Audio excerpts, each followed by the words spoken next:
नहीं लगा रही वो मौसी सही नहीं है गूगल वाली हुआ अरे गूगल ना बोल रही सीक्रेट समझ गया।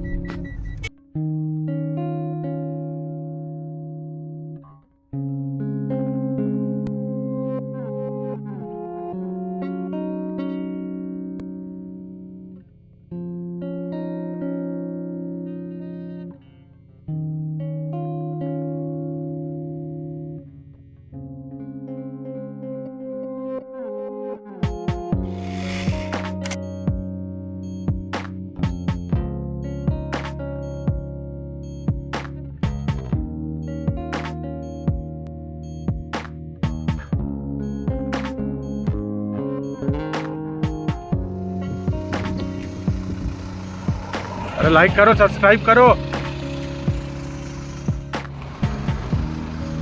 ये हमारे आलू भैया विजय अग्रवाल। सब्सक्राइब करो, लाइक करो, फॉलो करो, शेयर करो। नरेश राघव नाम लीजिए। जय बद्री विशाल। दोस्तों, इस ब्लॉग में हम जानेंगे कि बद्रीनाथ की क्या मान्यता है। दरअसल बद्री धाम के कपाट हर वर्ष 6 महीने के लिए बंद किया जाता है।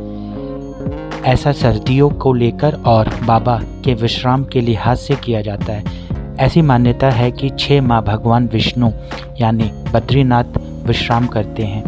बता दें कि बद्रीनाथ में भगवान विष्णु का ही स्वरूप विराजमान है।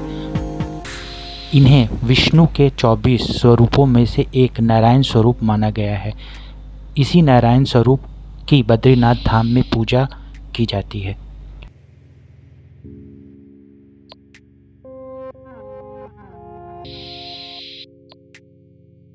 हाय दोस्तों, मंदिर के रास्ते पे मंदिर की तरफ जाते हुए आपसे बातें भी कर रहा हूँ और मंदिर की तरफ जा रहा हूँ।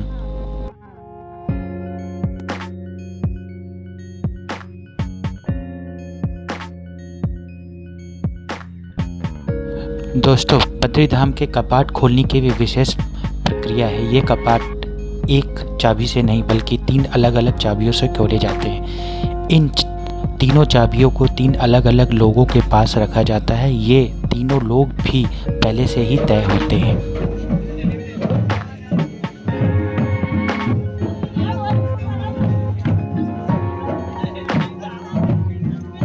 भगवान की डोली मंदिर की तरफ जाती है।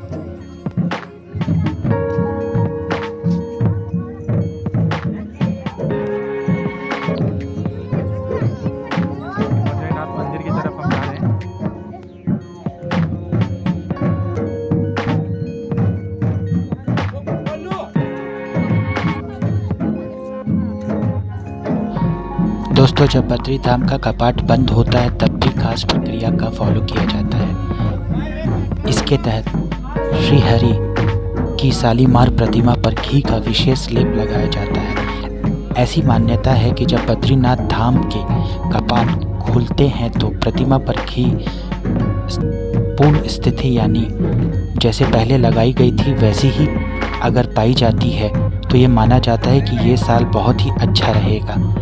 और अगर घी सूख जाता है या निकल जाता है तो ऐसा माना जाता है कि इस साल बहुत बड़ी कोई विपदा बद्रीनाथ पर पड़ सकती है या देश पे पड़ सकती है।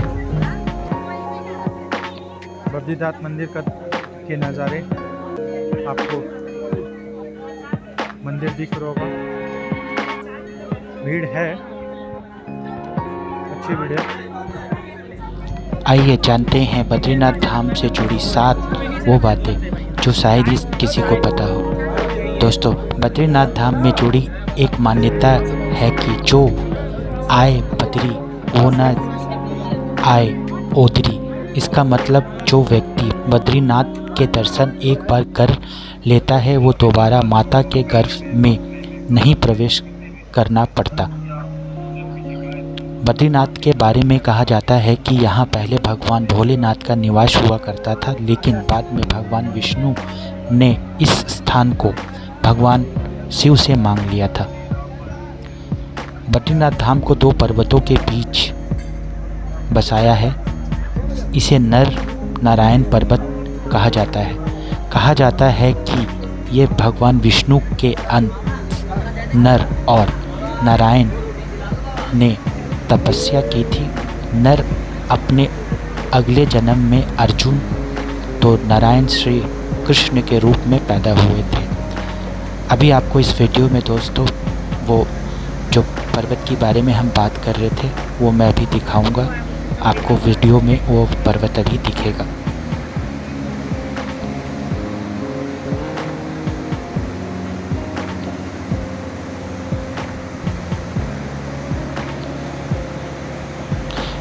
बद्रीनाथ के पुजारी शंकराचार्य के वंशज होते हैं। कहा जाता है कि जब तक यहाँ लोग रावल पथ पर रहते हैं उन्हें ब्रह्मचर्य का पालन करना पड़ता है।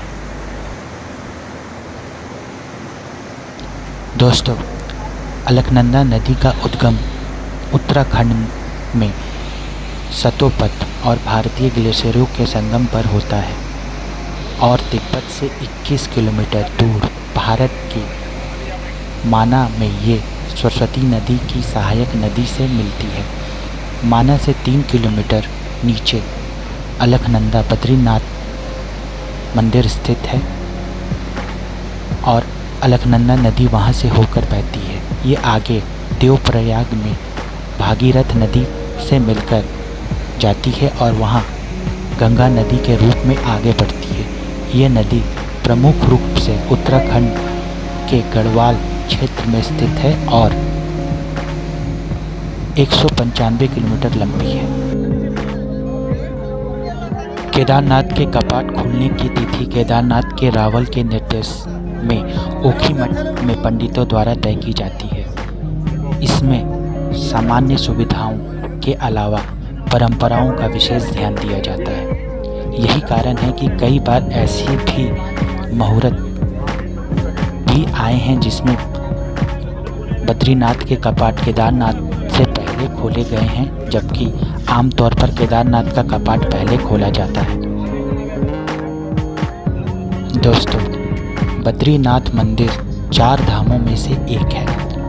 बद्रीनाथ पूरी दुनिया में हिंदू आस्था का सर्वश्रेष्ठ मंदिर में से एक है। 4 धामों में से पहले बद्रीनाथ धाम में हर साल लाखों श्रद्धालु विश्व भर से दर्शन करने के लिए आते हैं।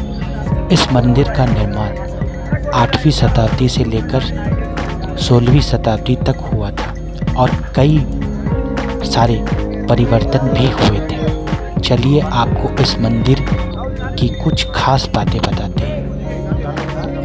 इस मंदिर के ठीक नीचे औषधीय गुणों से युक्त गर्म पानी का कुंड भी मौजूद है। इस कुंड के पानी में सल्फर की अच्छी खासी मात्रा पाई जाती है। श्रद्धालु भगवान बद्रीनाथ के दर्शनों से पहले इस कुंड में जरूर स्नान करते हैं। माना जाता है कि इस कुंड में कई औषधीय गुण पाए जाते हैं जो श्रद्धालुओं को चर्म रोग जैसी समस्याओं को ठीक कर देते हैं। भगवान बद्री विशाल के इस मंदिर का उल्लेख तमाम प्राचीन हिंदू ग्रंथों में मिलता है।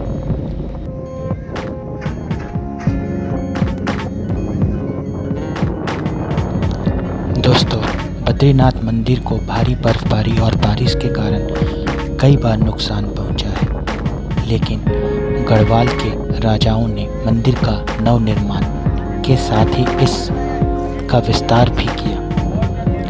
सन 1803 में इस क्षेत्र में आए भूकंप से मंदिर को काफ़ी नुकसान पहुंचा। आपको बता दें कि इस घटना के बाद जयपुर के राजा ने मंदिर का पुनर्निर्माण करवाया था।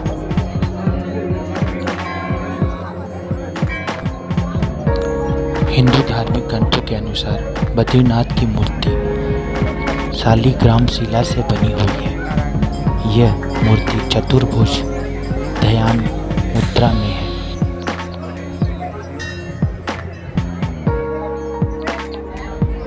बद्रीनाथ मंदिर में सभी भक्तों के लिए नियमित दर्शन मुफ्त है, लेकिन विशेष पूजा या अभिषेक करने के लिए अलग अलग शुल्क लिया जाता है।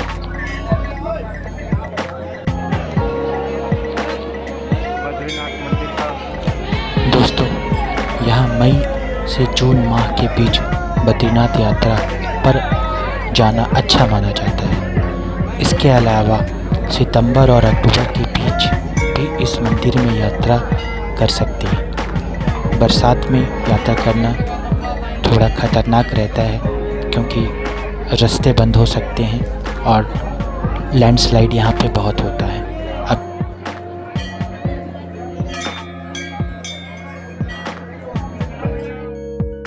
आशा करते हैं कि आपको बद्रीनाथ मंदिर का इतिहास और कहानी सुनकर अच्छा लगा होगा। आपके विचार कमेंट्स के माध्यम से हमें भेजें, जिससे हम नई नई वीडियो बनाएं और आप लोगों के मनोरंजन कर पाएँ। हमारे चैनल को लाइक कर लें, सब्सक्राइब कर लें। अभी के लिए मेरी तरफ से tata bye bye, thank you.